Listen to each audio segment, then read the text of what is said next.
Hey folks, Ed with Slow Car Fix, and today I'm going to work on my 66 Volkswagen Beetle. I'm taking a little break from my 57 project for today only. Little backstory, I bought this car with kind of a bad transmission. I knew it had a bad transmission. I sent the transmission to a transmission shop. It didn't go very well. They sent it back and forth to a different transmission shop. They were all helpful and trying their best, but ultimately the transmission still doesn't work right. It still pops out of first gear. It leaks a lot. The problem was originally that when I downshifted from third to second, the synchros were gone and it wouldn't downshift from third to second. That was what it was like when I bought it. And then when I got it back, the first time it was popping out of third gear.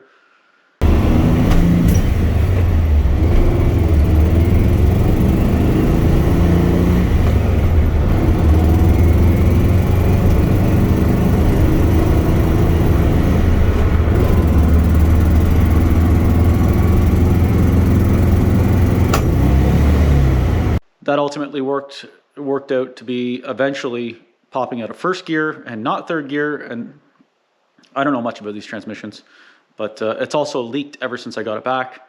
I have thought about going back and going to try and get some money back or whatever, but the reality is the amount of money that I spent for the original transmission rebuild on this versus how much money the first shop I brought it to had to invest.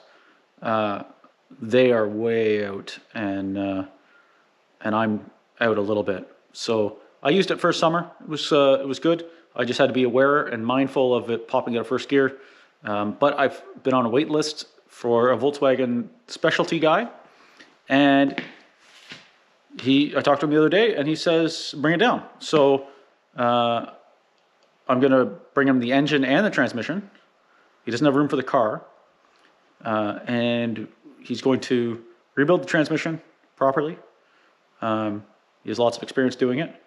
He's going to, we're going to talk about changing the gear set and maybe going to a little gear that's a little bit better for highway use, and maybe some improvements on the engine to match the transmission. So I'm just going to bring him down, everything down to him, let him look at it, at least see what I've got. So today I'm going to pull the engine out of this car. I helped my friend Greg put the engine back in it after one of the times with the transmission, but I've never pulled the engine out myself. I've obviously pulled lots of engines from lots of cars, and lots of air-cooled cars, Corvair stuff, but never from a bug. So this will be a first for me. I'm going to have to learn how I go. I know I need to get it up in the air. I know I have to have enough clearance underneath it to be able to get the engine out the back. I'm going to use my lift table. I'm going to try and do it similar to how I would do a Corvair engine. So it's got to be up quite a bit. My scissor lift is in use with my 57 truck. The 4 posts, I got 2 4 posts, and they're both, I'd have to move a lot of stuff to get at them. So I'm just going to do it with jack stands and my lift table and my hand tools, and I don't think it should be too bad. I guess we'll see.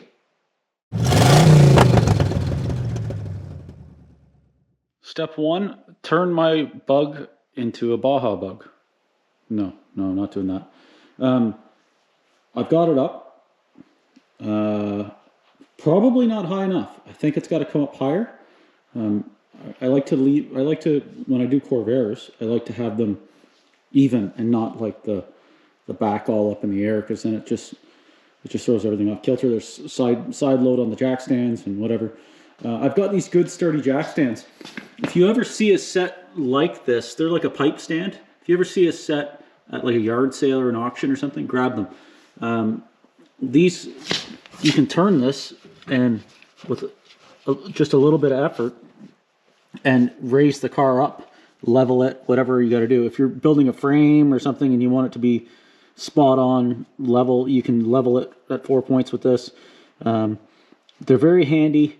They go up a long way, and they're very sturdy and robust. A friend of mine lent them to me, a friend of my parents, and then he died. So I guess I inherited them. I'm using them in his in his honor. So I'm going to pull the wheels off now. If I have to bring it up more later, it's just a matter of just cranking those things. You can put a wrench on it too and get some extra leverage. You can see that this is my, you can see how much the transmission's leaked in like the 2 minutes that I removed the cardboard out from underneath it. This isn't by no means a mint condition Beetle, so in case you notice that in the video, I am aware. However, I really like it. It's probably one of my most favorite vehicles out of all of them to drive. It always puts a smile on my face. So anyways, I'm going to get at it. I think the first thing I need to do with any engine removal is you want to remove the power. So the battery's under the back seat. I'm going to disconnect the battery, pull the back wheels, and then probably look at disconnecting the fuel. I'm assuming that I can just undo the incoming rubber fuel line and put a pair of vice grips on it, or if I can find my fuel clamps, put them on it. And that's pretty much the next steps. Remove ignition sources like electricity, remove the battery power, remove the fuel source, and then I'll pull the wheels off, I guess, and start seeing what I have to unbolt. I don't think these things are super hard. I think they're pretty straightforward and easy, so it shouldn't be too bad. But I do think it's probably going to have to come up a bunch. But just for the safety's sake, I'll work on it at this height, and then I'll bring it up more when I got to get when I get closer to removing it.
Okay, so wheels are off, fuel is disconnected and off to the side.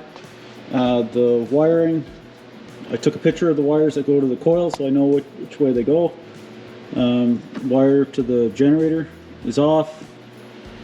I think the engine's disconnected at this point. I've got to undo, I think the starter is on that side. I have to undo the connections, any connections to that from the battery, and probably pull the starter off. And then I think there's only 4 bolts that hold the bell housing. And I think you reach 2 of them, the top 2 from behind that fan shroud.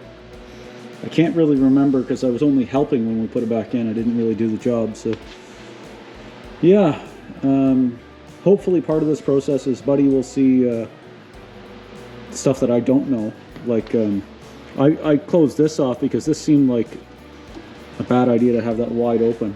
I just put some tape and a clamp there because it was just sucking in hot air unnecessarily and not keeping the engine cool. So I'm hoping to straighten out some of these cooling tins and stuff too, because I don't think any of that is right. It's not the right engine for the car anyways, but I want it to work properly. So it's got some nice upgrades. It's got electronic ignition. It's a new fuel pump. A bunch of new things. I think we're going to go dual carbs or something like that. I don't know. We'll see. It'll be pretty cool though. All right, I'm going to look underneath and see what's left to do underneath. It looks like the transmission will be harder than the engine. The engine itself I don't think will be too bad. Other than the height, I'm going to have to get the car up a little higher, I think, to make the difference from that fan shroud to the oil pan. It has to be the same there, plus the height of, I'm going to use my hydraulic lift table, so I'm not manhandling with a jack or whatever. Okay, this is not a how-to, because I don't know how to, but I'm trying to figure it out. So this is the starter. I'm underneath the passenger side. There's a solenoid in here. I think it was a 13 mil nut on the power wire.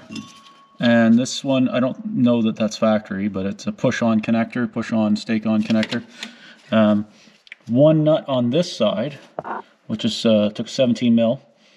And on the, it looks like this, there's a stud that goes through that way, and the nut is on the inside behind the fan shroud, which is also 17 mil.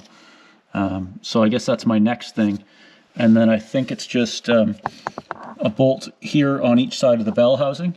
I think that's all that holds the engine in. Obviously there's going to be like an input shaft or some sort of thing holding the clutch in.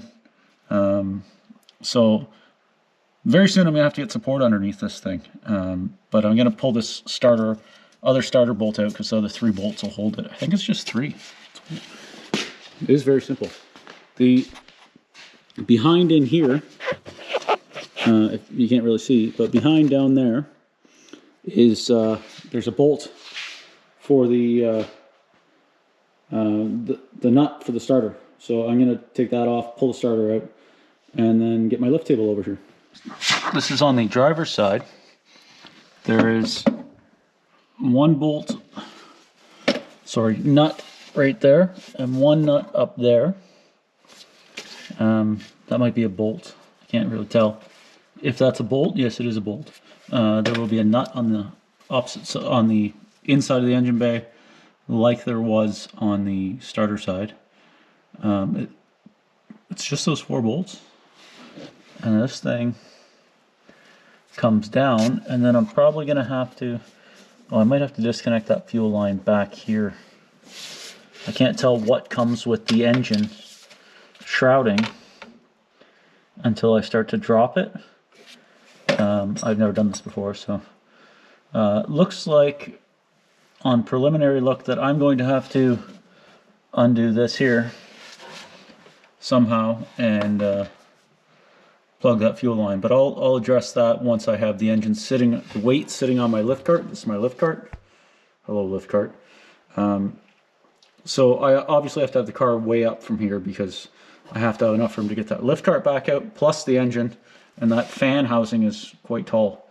So it's gonna have to come up a long way, but it'll be easier to crank up when there's no engine in it, when the weight of the engine is sitting on this cart.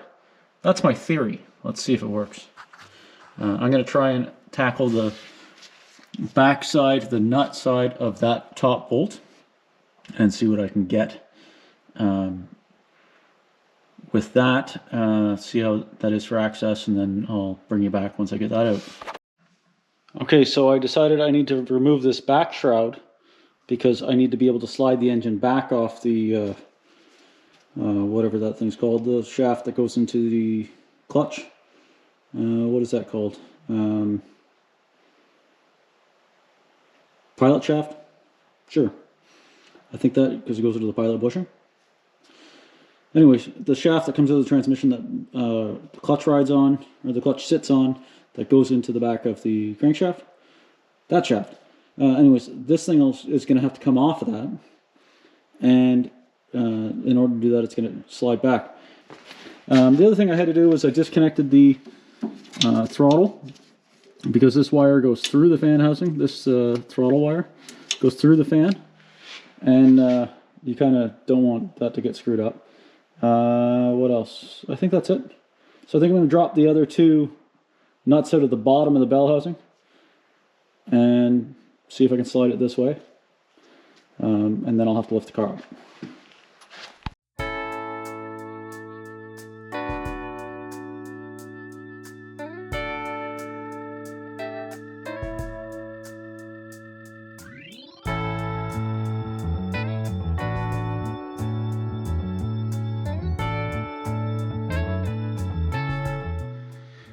Okay, so first snag, if you recall a few minutes ago, well, a few minutes for you, a long time for me, I said you got to remove this shroud to get the engine back. Something else I had to remove. I had to remove my exhaust system, because I have this fancy aftermarket exhaust system, which I'm not even sure that I'm going to reuse, because I'm going to be a different intake, so I don't think these little guys will connect to it. But anyways, it was hitting the back tail pan of the car, so I couldn't pull the engine back. At least I think that's why I couldn't pull the engine back. So now I'm going to try and pull the engine back. I'm going to re-glove and try and pull the engine back.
Okay, as always, that escalated quickly.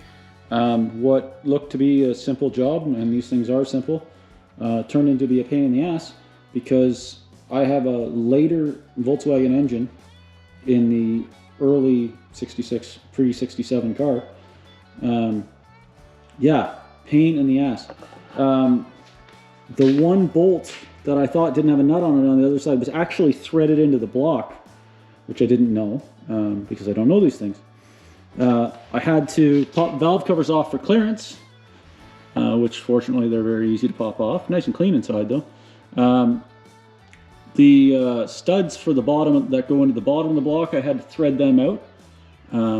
When I say I mean we, because I had to call my friend that has that's a licensed mechanic to come and give me a hand, because I couldn't figure out what I wasn't seeing here when that bolt was on the passenger driver's side top bolt, when there was no nut on it and I couldn't undo it. I couldn't figure out what the heck was going on. I needed a second set of eyes. Sometimes you just need another person to look at it and see what you're seeing and make sure everything is what you think you're seeing and you're not delusional. That sounded delusional, but anyways, I needed a second opinion. I got a second opinion. I got a hand, and we got it this far. He had to go back to work to run his shop, and I am going to straighten that jack stand. Ooh, that doesn't look very good, does it? Straighten that jack stand out, and then crank the car up, and then this is all disconnected and everything, so I got it. Then I can take that out. This is going to be a bear to put back in myself. I'll probably have to get another hand to get it back in. Always good to stuff like this to have an extra set of hands if you've got it, or at least be able to phone a friend. So I'm very fortunate that way. I'm going to straighten this up, bring the whole car up. I have to come up this much, whatever that is, a foot, to get that to come back out the bottom. And then I'm on to removing the transmission, which I think I have to take this off, undo the backing plates, swing this kind of out of the way, hang it with like a bungee cord or mechanics wire or something, and then pull the transmission out. Fun. So I'm going to crank the car up, and then I'll pull this engine out and show you what's going on.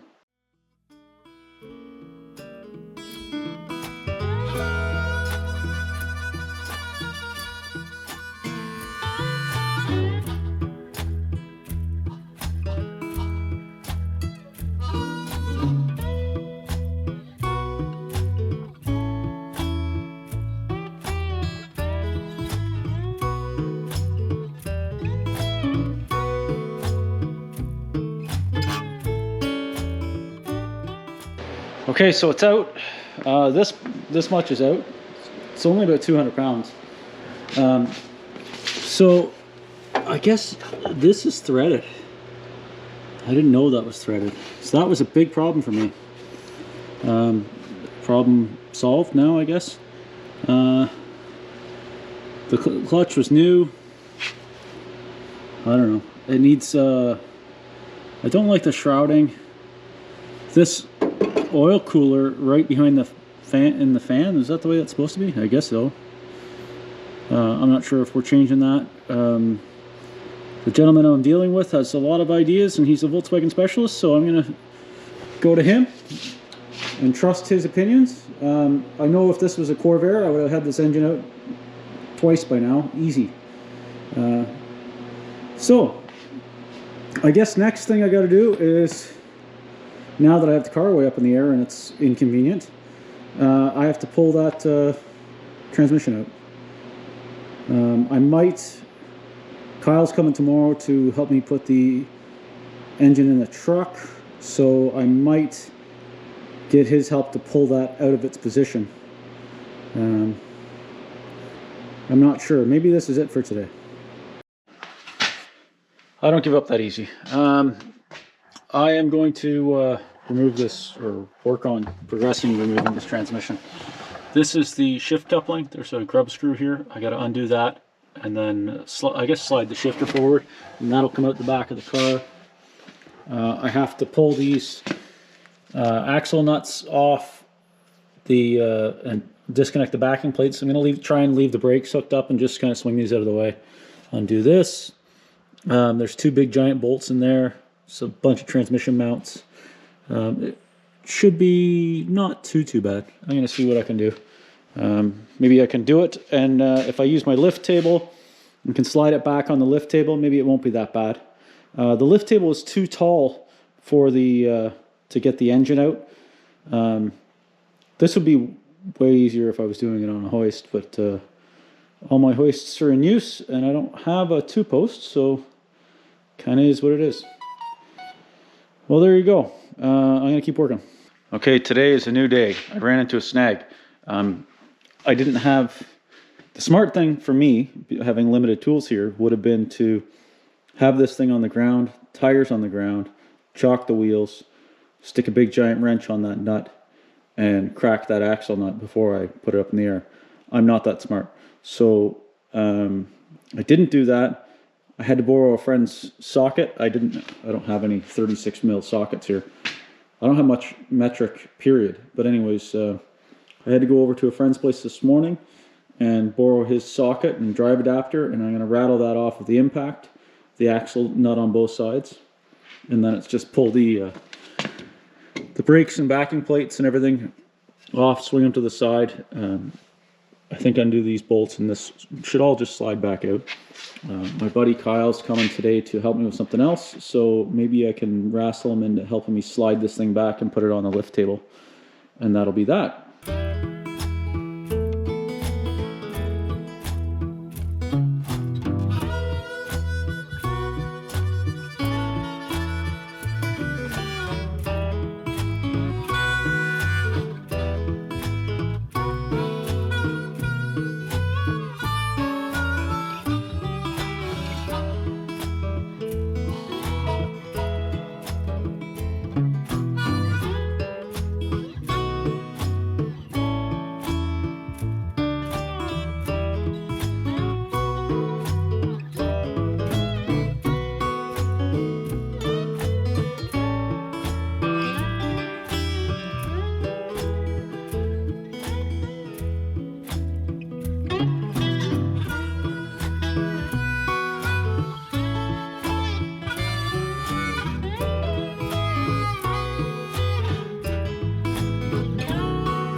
Help has arrived. Kyle's here.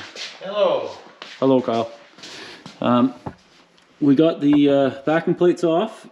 I pulled out these 2 bolts and this thing's set down on its cradle. I don't know if that's the way I'm supposed to do this, but that's the way I'm doing it. We're going to leave the backing plates. Kyle's just undoing the bottom of these shocks, if he can find the right size. Stupid metric crap. And I think there's just the 2 or 3 bolts on the front of this. I already undid the coupling, and then we should be able to slide this thing back, put it on the lift table, and Bob's your uncle, maybe? I have successfully made a lot of gear oil mess. This is the clean side of the shop. Okay, I'm going to pull those bolts out from underneath. They are right here, and they look like, I don't know, 13s or 14s or some sort of teens.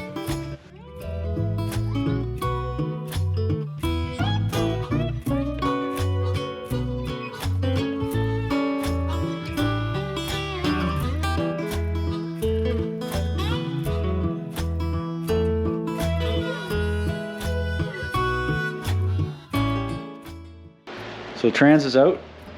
We're just talking Volkswagen stuff. Kyle has, what year's yours? 71. 71 Super Beetle with a 1600 dual port. So I think what's happening is we're getting rid of this intake here. And this guy here that goes to the exhaust, this preheater or whatever it's called, he says that he's just going to cut that off on the exhaust and weld it up, because I'm going to have 2 individual intake manifolds on each side, with a Weber on each side. So it preheats the intake? I think that's what it is, yeah. To help it warm up. Could be wrong, but I think that's what it is. It's a weird, it makes it a pain in the ass to get the exhaust off. So, yeah, we're going to lose that, and then it'll be an intake manifold that comes off the cylinder head and sits over here, and then 2 carbs here. Yeah, 2 single barrel. I think he called them ICT 34s or something. And it's got a pretty robust linkage that goes across, and then 2 breathers on top. Now, these guys that go down, what are they for? That's for heat. That goes to the heat exchangers, which I don't have anymore. But the main thing is, if you either have to have these hoses or have it plugged, because if not, then you're just pumping hot engine bay air through your fan. I think mine are... That's why I capped them off. I think most I see is capped off. It's for your heater, for your cabin heat? Yeah. It's different than a Corvair, because like it's got like a heat exchanger, like this dog leg looking heat exchanger thing. I've seen that, yeah. But I don't know if yours might have headers, does it? I fucking looked at it. It's pretty bad. It's been in my shop for a couple of months. Yeah. I fuck with the car to get it running, and I've not looked at it yet. I know these hoses are hanging and fucked up. Yeah. That's all I know. It's pretty sad. Well, you should take some pictures of it, and when we go see this guy, you can talk to him about it. Yeah. I'm hoping to pull it at some point in the next month or 2. To reseal it. Now can I have better... I just don't have the visual. This is helping me. Well, we're going there on the 26th, so yeah. Yours will be a little different than this, because I think your engine bay is bigger. And you don't have yours isn't swing axle like that. Yours is CVs. Yes. So where this is, the whole thing swings, yours will have like half shafts, like a maybe like a late Corvair. I'm not sure. Later or early? I don't know. Late, yeah. So this is the phase of not knowing what you're looking at with cars, the Volkswagen. I'll get it. I just got to look at it and understand. Yeah, we were this way 10 years ago, 15 years ago now, I guess. We were this way with Corvairs, where we were like, what is all this stuff? Yeah. And taking stuff apart in the wrong sequence and everything else, which I'm pretty sure that, judging by the mess I made, this was the wrong sequence. But that's okay. You learn as you go, right? It's out, and then and we'll figure it out. And I did a lot of screwing around to not have to re-bleed the brakes, but I should have just undid the brake line and just taken these off. Honestly, for the trouble, just re-bleed them. But, oh well, too late. The good thing is I'm doing my brakes on the back. Yeah. So it's all part and parcel. I'll just take it right apart. I got everything to rebuild them anyways. So I'll just do that. Yeah. Pull them, get them out of the way, and just drop the engine. And I'm no further behind because I'm going to re-bleed the brakes anyways. So. Yeah, yeah. But yours might be a totally different setup anyway. I don't know. Because I don't know that you have this. can't remember if you have that torsion spring. I don't think you do. Because yours is McPherson struts all the way around, so totally different again. Is it not just the fronts on Supers? I know fronts on McPherson. I don't know if they change a lot in the rear. Because I know when I look for parts, Yeah. it's like straight through from 60 to whatever 80 with rear Volkswagen Bug brake parts. Yeah. Might be. This is pretty similar. I guess you're gonna find out. We'll find out. Yeah, I don't know. Yeah. Well, and I know where you live. I can come help. Yeah. One project at a time, I guess. Unlike it. Hang on a sec. What's this one project at a time stuff here? Speaking of that, I guess we'll clean up and start on the next one.